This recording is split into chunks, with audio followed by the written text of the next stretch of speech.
Sa traversée de la Manche avait pourtant tout d'une bonne idée. Transféré de l'Olympique lyonnais vers Arsenal à l'été 2017, Alexandre Lacazette n'a pas eu la réussite escomptée à Londres.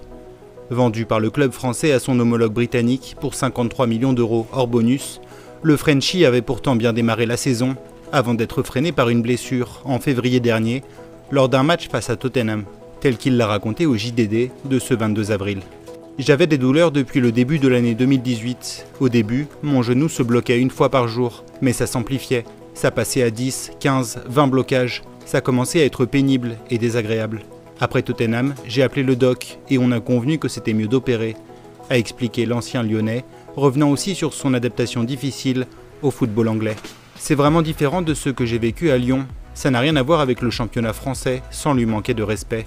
L'intensité, la manière de penser, il faut le vivre pour comprendre, a encore estimé Alexandre Lacazette, lui qui ne connaît pas la même efficacité en Angleterre qu'en France.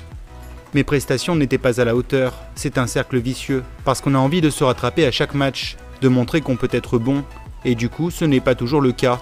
Mais quand tu as l'habitude de marquer tous les week-ends et que tu passes 10 matchs sans inscrire le moindre but, ça ternit le tableau, a ajouté l'attaquant d'Arsenal, qui a vu débarquer un concurrent de poids dans la capitale britannique cet hiver, un certain Aubameyang, de quoi compliquer encore davantage son adaptation au football de Sa Majesté.